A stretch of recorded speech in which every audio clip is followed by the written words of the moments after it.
Zdravo, dobrodošli na kanal Mikine kuhinje. Moje ime je Milena i danas ću za vas spremati ove savršene lazanje. Ovdje možete pročitati potrebne sastojke.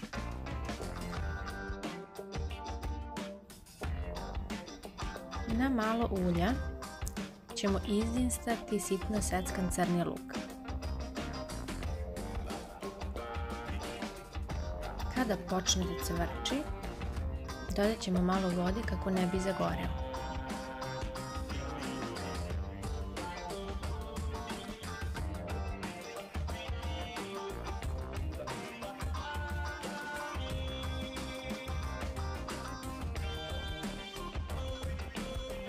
Vidite, ovdje ima manje od 50 ml.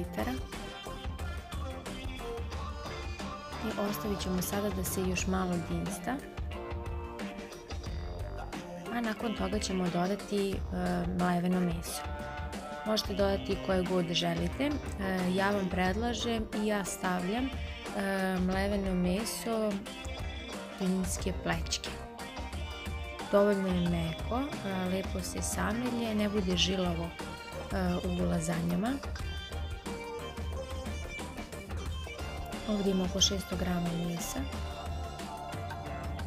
Ispadnu vam baš velike lazanje, recimo za ručak za 4 člana. I sada ćemo ovo mešati sve dok meso ne posivi, odnosno dok se ne izdinsta, kako se ne bi formirale grudve od mesa, nego kako bi meso bilo što sitnije.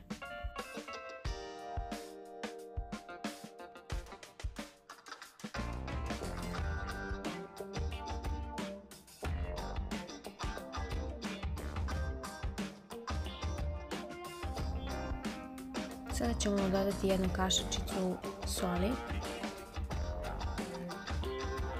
kako bi samo meso bilo slano. Naravno na kraju ćemo u ovaj sos dodati i druge začine.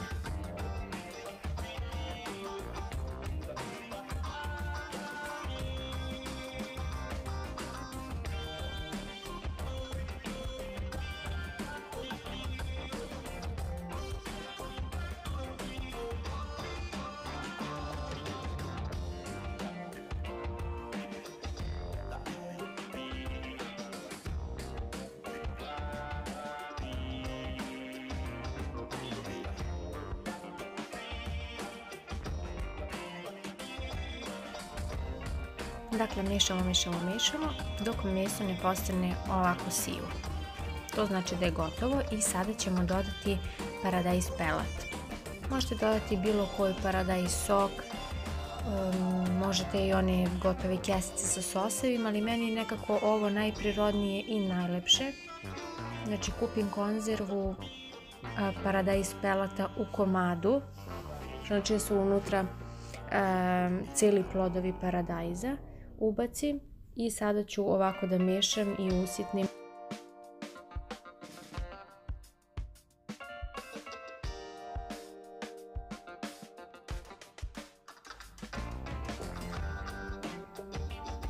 A onda dodajemo i kašičicu miješanih začina.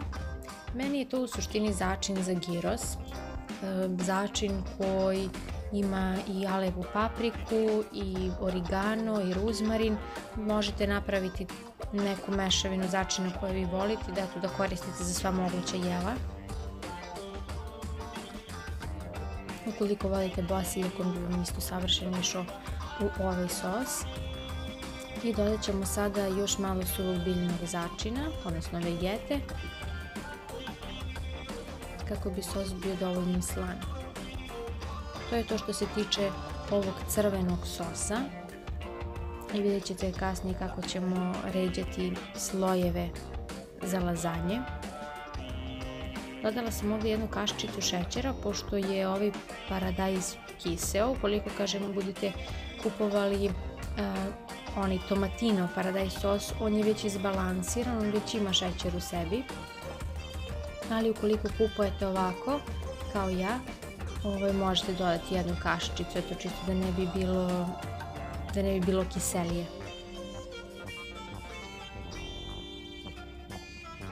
Ovo se ukrčka jedno 5 minuta.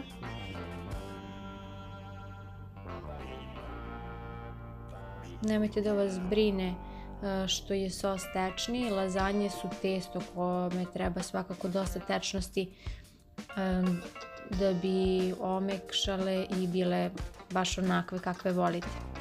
Sočne i ukusne.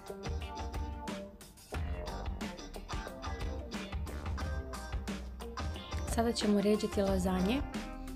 Ja sam podmazala ovaj pleh čini u vatrostalnu za pečenje uljem sa svih strana. U prave lazanje ide bešamel sos, koji iskreno nema neke razlike u odnosu na pavlaku za kuvanje, a pavlaka za kuvanje po mom mišljenju brža varijanta i odlična zamena, tako da ja koristim pavlaku za kuvanje. Dakle, stavila sam malo pavlake za kuvanje na dno i sada ređamo sloj kora za lazanju, sloj pavlake za kuvanje, zatim ide sloj ovog crvenog sosa, rasporedite ovako kao ja, zatim preko stavljamo malo narendanog kačkavalja i onda ponavljamo postupak sve dok ne utrošimo sve sastojke. Znači kore, pavlaka za kuvanje, crveni sos, kačkavalj, pa sve ponovo. Slobodno delite kore, nikada nećete naći tačnu činiju gdje će kore tačno pokriti jedan sloj. Vidite, ja sam koru delila ovdje u sredini na 2 dela. Kako ide sve više na gore, činija se širi, tako da vidjet ćete sada kombinovat ću ređanje kora, stavljat ću, evo sada ću ovdje staviti 3 kora jedno do druge, zato što ima dovoljno mesta za to. U ove prostore, levo i desno, slobodno stavite malo mleženog mesa. To sve kada se bude lepo ukuvalo i ispeklo. Neće ništa da ispada, neće da se raspada, bit će kompaktnije.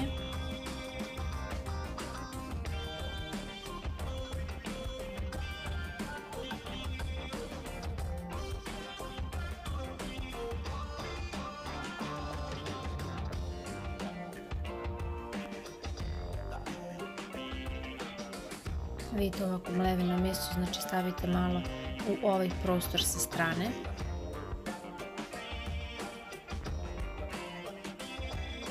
I sada nastavljamo ređenje.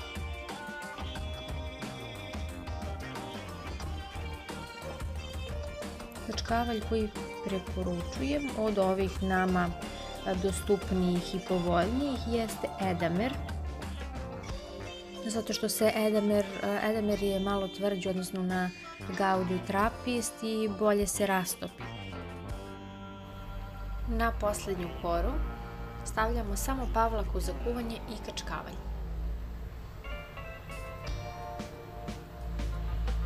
Meni je ostalo malo crvenog fila, pa ću to staviti čisto zbog boje, zbog slikanja kasnije, ali sav crveni sos ide ispod.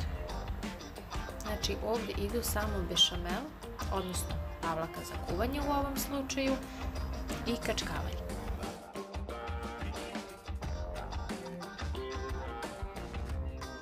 Vidite, kada pritisnem sa strane da izlazi tečnost odozdo, znači lazanje trebaju biti poprilično natopljene, jer će ono upiti svu tu tečnost.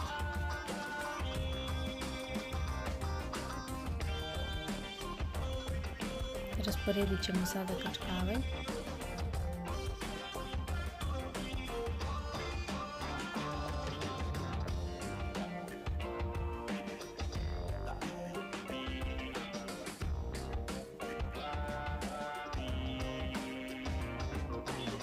Ja sam dodala ovdje malo parmezana zato što sam imala, ali nije neophodno dodavati. Znači dovoljan je kačkavalj koji kupite. Sada ćemo ovo pokriti aluminijumskom folijom sa svih strana, kako bi se lepo ukuvalo, kako se ne bi spekla gornja kora. I ovako ćemo peći na 200 stepeni u zagrejanoj rerni jedno 30 do 40 minuta. Nakon toga ćemo to izvaditi iz rerne, skinut ćemo foliju i peći ćemo još 10-15 minuta bez folije kako bi se gore uhvatila lepa korica. Savjetujem da se sada, nakon 30-40 minuta pečenja, doda još malo kačkavalja, zato što će ovaj koji je već na lazanjama da se speče, a ovaj novi će tamo lepo da se rastopi.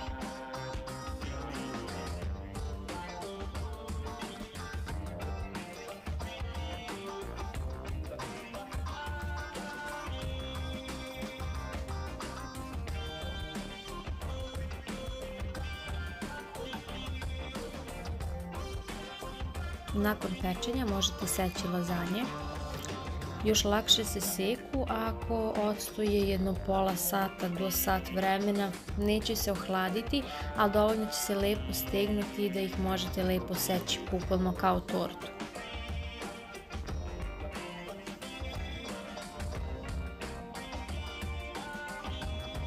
Lazanje su upile svu tečnost i postale izuzetno meke i sočne, vidjet ćete sada kada budem izvadila iz pleka.